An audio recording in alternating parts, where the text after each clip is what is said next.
Welcome to the Boxing Talk Show, fair but firm, with the Hall of Fame boxing referee. I'm Joe Cortez and co-host John Zamel for all of Las Vegas. Come on, guys, let's touch them up. Fight. I'm Joe Cortez, fair but firm. Well, welcome to the Fair but Firm Show here in Las Vegas, Nevada, the boxing capital of the world. Today we're having the biggest storm. You can hear the thundering out there. It's just going crazy. The rain's coming down, sleet that you can't believe. It was 90-some odd degrees yesterday. Yeah. And today, today it's hailing. I mean, hailing. Can you believe that? Unbelievable. But anyway, this coming Saturday, we're going to have another big storm in Las Vegas, Yes, sir. the boxing capital of the world. Canelo Alvarez versus Danny Jacobs for the middleweight championship of the world. Now, these two fighters are great punchers. Canelo Alvarez comes in with a 51-1 record with 35 big KOs. And Danny Jacobs comes in with 35-2 record with 29 big knockouts. So they both have punching power. Oh, yeah. It's a dangerous fight for either fighter. But Canelo Alvarez has a lot to lose here because he's taking on perhaps one of the toughest middleweights in boxing. Oh, yeah. Now, Danny, the Miracle Man, called the Miracle Man. He's a cancer survivor.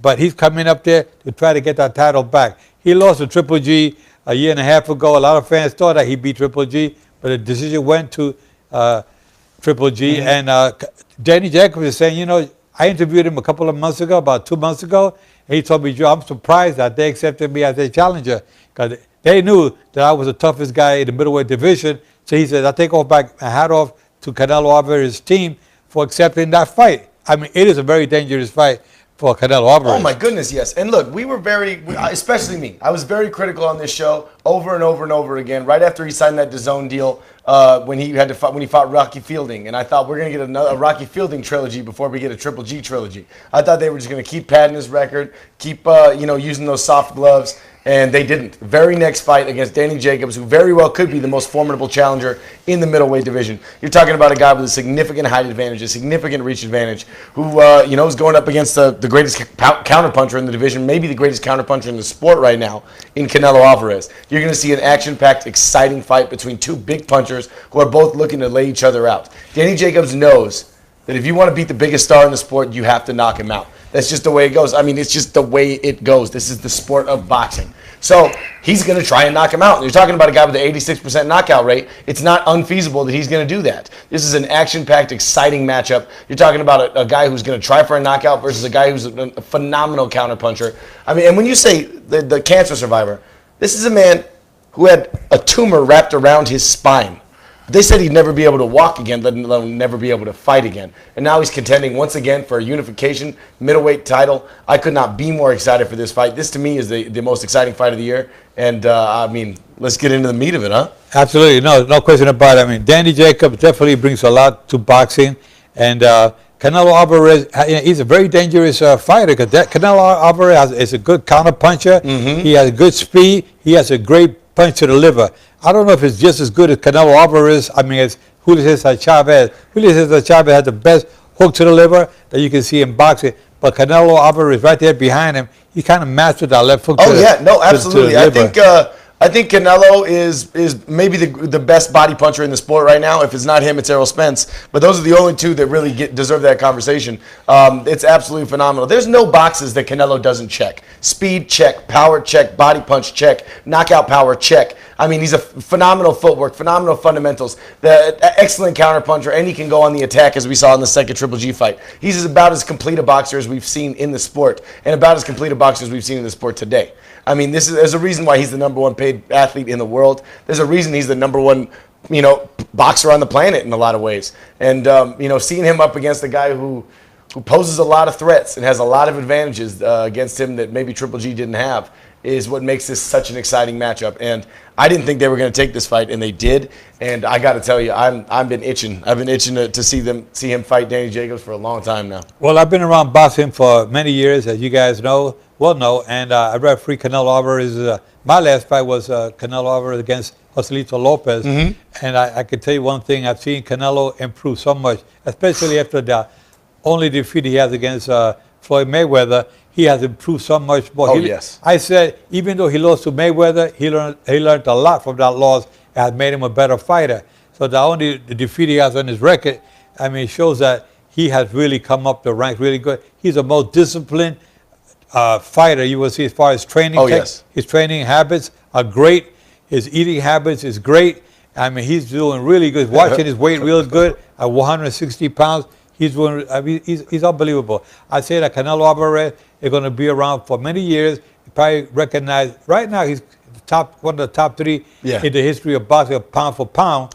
Maybe not history, but now. Maybe not in history, but pound for pound right now in the rankings that we just did recently. Yes, sir. We have him about number 2 or 3 in the world right now. So I mean, come Saturday night, if he beats Danny Jacobs, I mean his ranking probably go up another one. That's a good question. If he beats Danny Jacobs and he beats him bad, would that put him above Loma or Crawford to you? I don't know if it put him above Lomachenko, but it put him a lot closer to number 2. Yeah. You know, because he. What about if Danny Jacobs beats Canelo Alvarez? Well, that's a good question. Where does he end up in the rankings? Then Danny Jacobs will end up in the top 10. He's not considered a top 10 right now. Not right now, pound for pound. But if he beat Canelo, you can bet. He'll definitely find his way on everybody's pound for pound list. He'll be around 4 or 5 for sure. Yeah. In the next pound for pound. But I think it's going to be an interesting fight. You fans out there know that Triple G gave Canelo Alvarez difficulties during his last 2 fights. But he has, not last 2 fights, but the fight when he fought Triple G. The last 2 fights that were real fights, Yeah, I mean, he fought Triple G, and Triple G, I mean, a lot of fans thought that Triple G beat Canelo. Especially in the first one, yes. Yeah, the first one. Some fans even thought he beat him in the second one. Well, I have to differ on that. I feel like Canelo really put a pounding on Triple G on the rematch. And but talking about Triple G, and most recently he parted ways with his trainer. Yeah, Abel Sanchez. Abel Sanchez. That was a tough one. It was over money, and you hate seeing that, man. Yeah, I hate to see that because, I mean, there was a loyalty with each other for so many years. God, they were so great together. They were like, it was like Freddie Roach and Manny Pacquiao. You just knew. You know what? That's what happens in boxing. When you get a fighter who starts to lose fights, their attitude changes, and they start thinking, start second-guessing their trainers, and the money issue comes about when, you know, that, well, maybe you're getting paid too much for what you're doing. I've lost my last 2 fights, and who knows. But Abel Sanchez happens to be one of the best trainers on this planet and one of the nicest guys you ever want to meet. I've been around Abel Sanchez for many years as far as me working fighters when he had Terry Norris and other fighters. I remember refereeing Terry Norris in France with... Abel in his corner? Yeah, Abel being the corner man. I've done for years. I was a bit of a gentleman. I kept my distance because, you know, as an official, you try to stay away from trainers. But he's always treated me with a lot of respect. And after I retired from boxing, I got to interview him on several occasions with the Triple G and a Canelo fight. But it's a shame to see them part ways because I thought he was a good trainer for...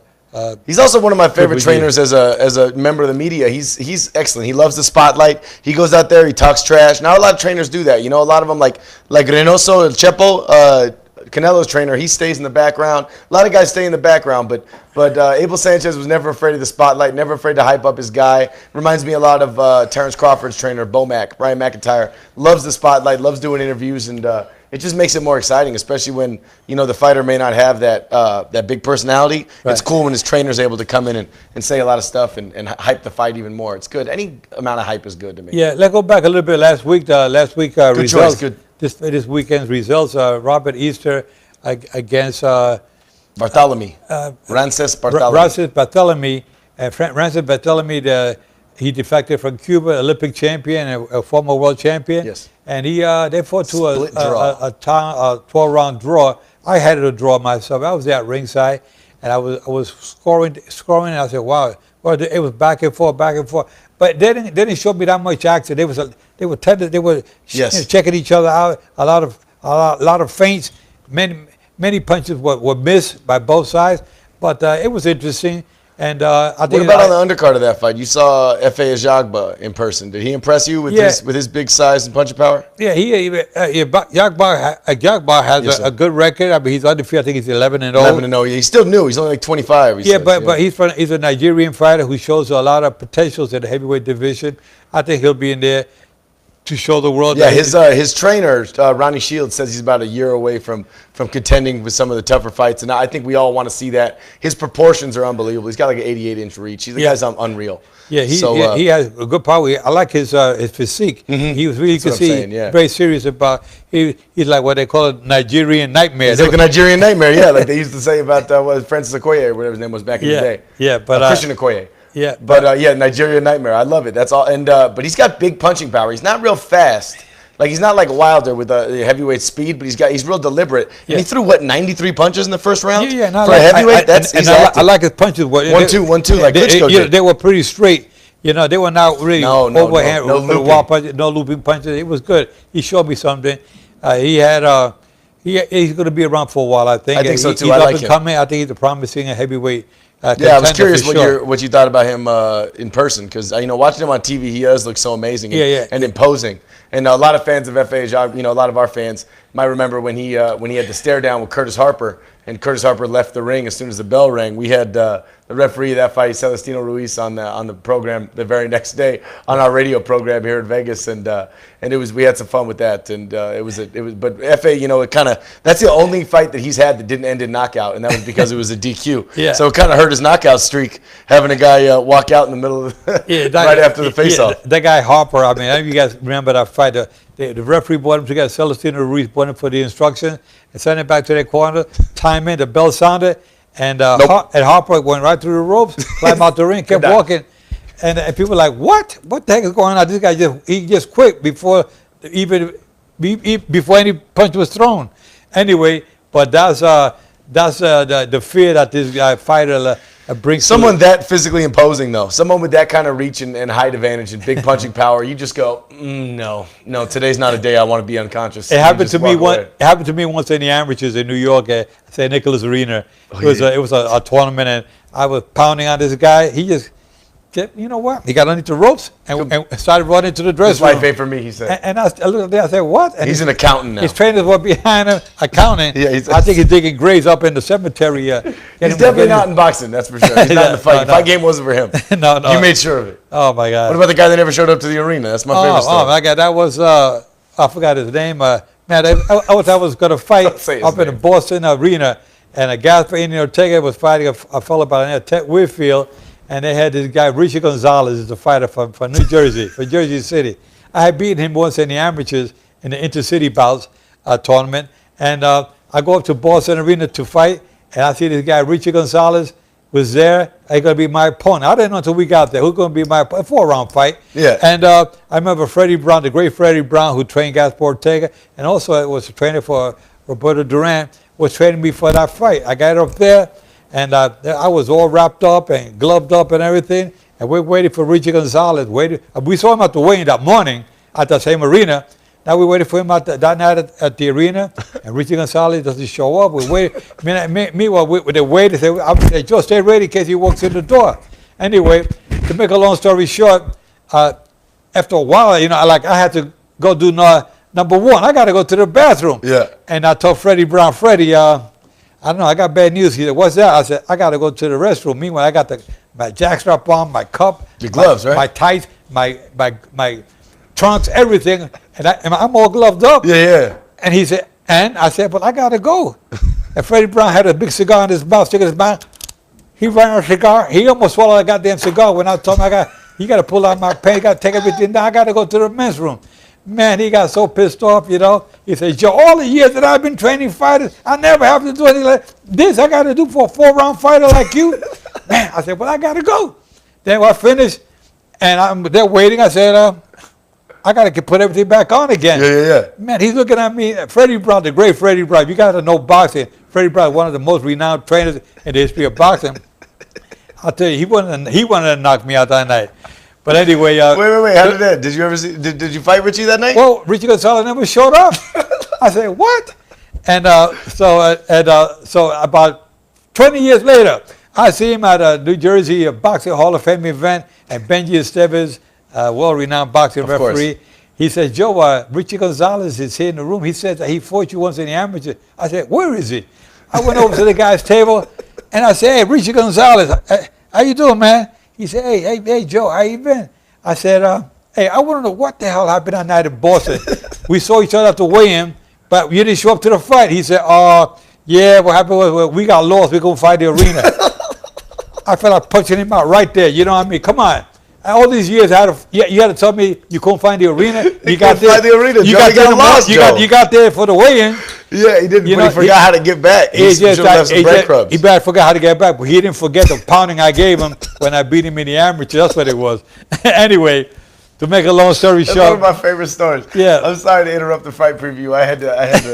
We had to do that. That's my. But favorite. Anyway, but Saturday night, you guys cannot miss this fight. I mean, Canelo Alvarez. Danny Jacobs. I mean, Danny Jacobs really gonna. I think he can do it, man. I mean, anyone who doesn't think Danny Jacobs has a chance is just being unrealistic. Danny Jacobs is probably the most formidable middleweight contender right now. We don't know what we have with Triple G. He's been through 2 wars and he's 36 years old. We don't really know what he's bringing to the table right now, but we know Danny Jacobs is better than he was when he fought Triple G. He's gotten better every single step of the way ever since he survived cancer and everything else. This is a guy who is from Brooklyn, has as much determination as any fighter you'll see in the world, and he's not coming there to get a paycheck. Yeah. He's coming there to get 2 more belts. Well, what happens is that when you become a champion of the world, and especially a middleweight champion, that's one of the premier divisions in boxing. And I remember one of the great ones, of course, was Sugar Ray Robinson. That was the greatest, to me, the greatest boxer of all time, besides Joe Louis and other great ones. But I tell you, Sugar Ray Robinson was the greatest middleweight in the history of boxing. Pound for pound, no question about it. Now, Danny Jacobs had that title. He had that belt. When you got a belt like this, baby. You don't want it with somebody. Actually, he still owns a belt, but the title is gone to the Triple G. You get to keep the belt, but you get to keep the belt, but officially you keep the belt. You don't have to go. But officially, you're not champion no more. No, yeah. That's one question people say, Joe. Well, you lose a title. You lose the belt. Well, you lost the belt, but officially, you really keep the belt that you actually win. You stay with that forever, and no matter how many times you lose it. But that's good. You should get to. Guys, I'm looking out the window here. It's like hail. The hail is coming down. I didn't mean to interrupt you. The pieces of ice they're bouncing off the ground. I mean, this is unbelievable. It was 97 degrees yesterday. Yeah. Yesterday it was 97. Here it is. I mean, unbelievable. But anyway, wow, it is coming down pretty good. Crazy. I mean, I feel like you're gonna get what? Don't walk outside. You get knocked out with that hail. Don't forget, on our show, you get news, sports, weather. You get it all. Yeah, we're all a full show. Some people say, you just talk boxing all day. I say, no. We talk about everything. The weather here right now is unbelievable. I mean, you got to be looking out to those glass doors that we're looking out. They're bouncing like ping basketballs, bro. It's crazy. No, like ping pong balls. Probably more like ping pong. Yeah. I was going for something quick. You're right. This is better. Yeah. But anyway, guys, listen. Saturday night, I hope that nobody's head is bouncing around the ground. On the canvas. It very well could be. But very well, because they both are great punchers. I mean, Canelo Alvarez is a heck of a puncher. Canelo Alvarez, he's not going to go in there overconfident. He's going to go in there very cautious, but he knows he has a plan of action. But then again, remember, sometimes in boxing, John, everybody got a plan? Sometimes you get a cut. Now you got to go plan B. It could be accidental headbutt. Oh, anything can happen. Anything can happen. We've seen this a million times. Yeah. And you know what? It's funny you say that, because Danny Jacobs said earlier today in the interviews, some of the media sessions, he said, I got a plan A, plan B, plan C. He goes, I got a bunch of plans in case stuff goes wrong. So I guess we'll see that. Look for Canelo to end the fight with a body punch. I think he's going to see that reach advantage. He's going to see, I got more ribs to hit. And I think he's going to go try and work that body against Danny Jacobs. And look for Danny Jacobs to use his reach advantage, keep him on the outside, and find a couple of big KO spots. Because, he's looking for it. He's looking for that big KO. He's got the power. He's got the reach. He's got everything. I mean, these are 2 very complete, very exciting fighters who have a lot to prove and a lot to lose. These are 2 guys both who've reached the mountaintop and don't want to give up a single inch, and they don't plan to. This could very well be fight of the year for a million reasons. Yeah, this fight can be, it could be a controversial fight too, because, it could be a back and forth type of a fight, and we hope that we don't see any controversial decisions as far as the scoring is concerned. And I'm sure that whatever. Well, you get that sometimes. When you have an A side versus a B side, and someone expects the A side to dominate, and then the B side fights very well. I think that's what happened in the Triple G versus Jacobs fight. I think Triple G won that fight almost unequivocally, especially with that 12th round KO or knockdown. But when you have a guy who performs way better than expected, people go, oh, well, obviously he won the fight just because he overperformed expectations. I expect to see controversy in this fight no matter what happens because you're talking about the biggest name in the sport. But remember, if all you're looking for is controversy and robberies and this, then you're only robbing yourself. I've said it a million times. These are two superstars in the sport going head to head in a war between the ropes, and I cannot wait to see what they deliver. They're going to put on a show for us. Well, the fight that we had December of last year, Tyson Fury against Deontay Wilder. That's an example of a controversial decision. I mean, Deontay Wilder put Tyson Fury down twice, especially in the 12th round when he put him down, and I thought it was lights out. Because the lights were out. He went out, and any referee would have just waved it off right there the way he hit. But I think that in boxing, you're going to get these fighters that just will never give up. And Tyson Fury is the kind of fighter that doesn't give up for anything. He wants to continue. Oh, no, he's an absolute fighter, man, in every way that you can be. Inside the ring, outside the ring, that's the true heart of a champion. Yeah, and I was talking about the heavyweight division before we wrap it up. Deontay Wilder is... Anthony Joshua, you mean? Well, actually, Anthony Joshua was supposed to fight Baby Miller. Mm-hmm. That fight got postponed because Baby Miller tested positive for drugs. And now like a lot of drugs. And I said now they have Andy Ruiz, who just we just had breaking news within the last hour that now this is unconfirmed, but this is from a very good source, Copinger, who's on Twitter and is outstanding. Yeah. He said that Andy Ruiz Jr., who we talked about last week, fought that big German. He agreed to terms to fight here in Madison, or I think in Madison Square Garden, right? On June 1st in New York on June 1st against Anthony Joshua. Anthony Joshua making his American debut, and I think this is a pretty good matchup. What do you think? Do you think this is a good replacement? Yeah, I think it's a good replacement. I mean, Ruiz showed the other day that he didn't look in great shape. He's kind of fighter you look at. He look a little flabby around he's the not middle. Going to be a center around the middle, but he comes with a lot of experience, and I think that these next 2 months he's going to really try to prepare himself. Oh my goodness, yes, he's got another month to really get in there. Yeah. He's coming off of one camp, going into another, and he has a chance to fight for the heavyweight championship of the world. And this is a guy who's, it's a big deal. His only loss is to Joseph Parker, which was considered a very controversial decision. And this is a guy who could really make some noise. He can make Joshua work. Do I think he'll beat Joshua? No, I don't think he'll beat Joshua. But I think he's going to put on more of a show than Jarrell Miller would have. Yeah, but and you also have Tyson Fury fighting here in Vegas. Yeah, to Schwartz, right? Yeah, in June. So that's going to be an interesting fight as well. And then you have Deontay Wilder up against Brazil. Yeah. We got some decent heavyweight matchups. They're going to show you what they got. I honestly, personally I think this with Ruiz being there, I think this is the best matchup out of the three of them, which is a lot. I would have liked to have seen Luis Ortiz, a heavyweight, the Cuban heavyweight, King Kong Ortiz. I would like to see him in there. So would he have, yeah. But they passed him up. But I know. Well, no, there's a lot of. You know what? We can't really comment on it because the managers say that their promoter did one thing, and then of course the other promoters are saying. I mean, there's infighting within Ortiz's own. And so I can't comment on it because it's hard to keep up. But I'd like to see Luis Ortiz get another title shot. I know that. Well, he deserves it. After that loss he had to Deontay Wilder. I mean, he had Deontay Wilder in serious trouble in that 7th round.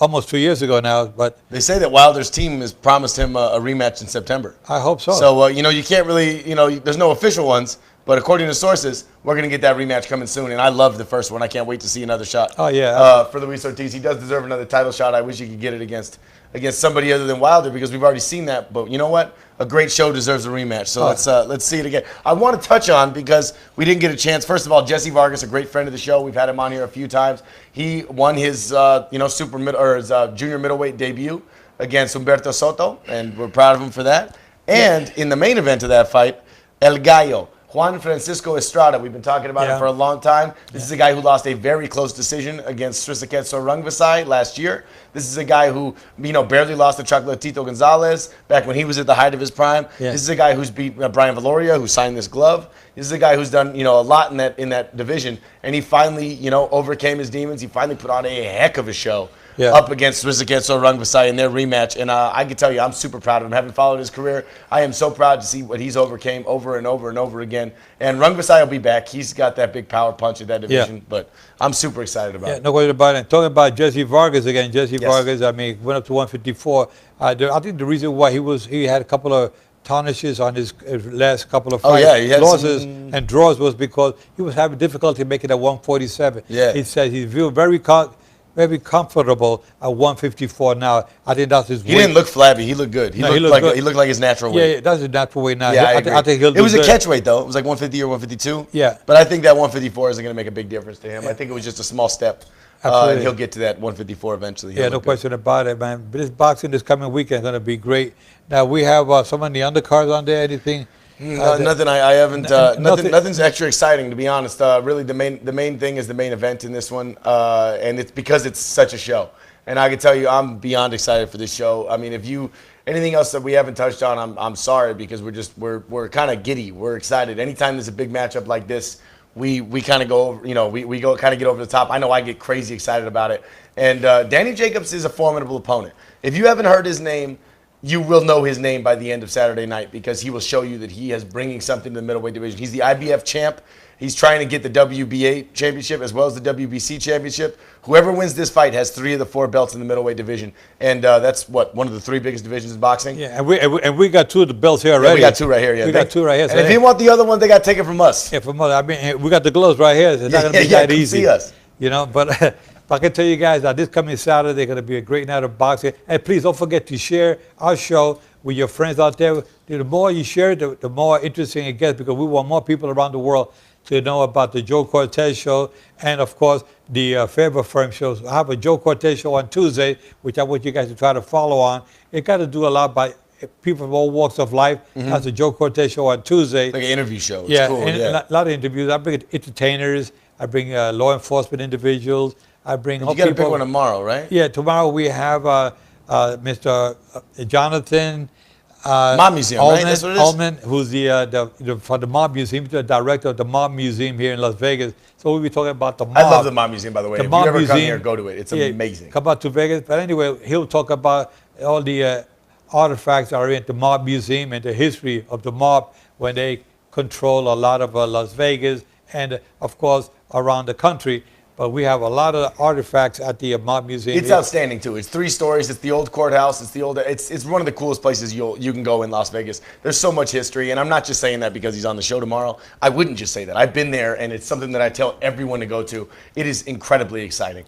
I make sure you subscribe also. You subscribe on YouTube, on the Fair But Firm channel, subscribe on iTunes, subscribe on Spotify. There's no rule says you only have to subscribe on one. You can subscribe on all of them. Subscribe on everywhere there are podcasts. We are available. Make sure, like he said, to follow and to share. Share it. We love the outreach. We appreciate everyone who shares. Honestly, every single week, it's outstanding that we have as many shares as we do, and we want to let you know how much we truly appreciate it. Yeah, we're getting a lot of individuals from all over the world, especially the United Kingdom. We're into boxing. We want to thank them. Thank you for watching the show, and people in the United Kingdom has been you guys have been outstanding for the last year that we've been on Facebook here, sharing our information, giving wisdom and knowledge about boxing. And of course, you guys know that me as a referee for 35 years, I referee close to 180 world championship fights. It's been an honor for me to be with the great legends, especially a lot of the great ones for United Kingdom. Chris Eubank, Joe Kazagi, Lennox Lewis, Jeff Fennick from Australia. There were so many fights. Ricky Hatton. I've done so many fights from Great Britain. It's always been an honor to be involved with the fighters from United Kingdom. And of course, the fans out there, you've been a great supporters throughout the years. And we got a few that don't like me, but you know what? I love you anyway. I love everybody. I don't care what you say. You can punch me in the nose, in the head. I love you anyway, because you know what? You're a fight fan. Yes. And we expect nothing but all kinds of love and attention and criticism from boxing. I always say, if you want to be official, you got to have thick skin to be in this business. You can't be in this business and not be able to take it. You got to be able to take it like you did as a fighter. You take it, you get knocked down, you get up, you keep fighting. That's where officials got to be. Oh, yeah. We can't please everybody 100% of the time, but I try my best. And you guys know that I've been in the United Kingdom many times, and I help the officials there to raise to the level that they are today. I helped train some of the officials there. The commissions there have been great, the BBC. And everybody involved in boxing around the world, I've always had the honor of being able to participate in your beautiful countries, your beautiful people, learn different cultures. All I can tell you is that boxing has been good to me in the sense that I got to learn and love people from around the world, just to open the doors to me and show me that I'm wanted wherever I went to. So I love you guys, and I want to just keep on sharing, John, Yes, with man. all our information. Every week we talk about the fighters from different parts of the world, and we got more. It's such a beautiful global sport yeah, these yeah, days, man. and, we, Yeah. and so much attention from in boxing now for United Kingdom. I mean, Oh, they're outstanding. Yeah, their fanship's outstanding. It's better than ever. We love the feedback we get from the UK fans. We love the support we get from the UK fans, as well as the Into Boxing staff, website, Facebook page, everything they do. We want to thank you all for that. I mean, think about the globalization. You got Mexico's best middleweight versus Brooklyn's best middleweight right now, Saturday night, going head-to-head. I mean, what more beautiful global sport can you ask for, man? Where you got two men from different walks of the world standing toe-to-toe with each other between in the squared circle, exercising the sweet science. What more could anybody ask for? Right. I could not be more excited, honestly. Yeah. Oh, here we go. And people want to know something. They ask you, who wins on the Saturday night fight? Good question, baby. Can't leave without a prediction. Well, I'll tell you. I'm going to tell you my personal opinion. Best man is going to win. Now, honestly, it's going to be a close fight. I think it'll be back and forth. I believe that there could be knockdowns on both sides, but I think at the end it'll be Canelo Alvarez winning by a good combination, perhaps a good body shot that could put Danny Jacobs down. Canelo KO? Canelo by a technical knockout. He wins by technical knockout. I love it. I'll say he'll begin to get inside. He'll get inside to a Danny Jacobs who got the reach. And Danny Jacobs got good reach, but when Canelo going to get inside, boom, hit the left hook to the body. TKO. And Danny Jacobs, you're going to go on that canvas like other fighters. Like a shrimp. Yeah, I love it. I'll take the other side. I got Danny Jacobs, one-punch knockout, blindside to the head. He's going to, Canelo Alvarez's defense is going to be able to evade everything but one shot. Canelo's iron chin is going to be tested over and over and over again. I think he's going to get one punch KO'd. Good night, Canelo Alvarez. Anyway, good night to you guys, and thank you for listening in. Protect yourselves at all times, and remember, I'm fair but I'm firm. Touch him up, guys.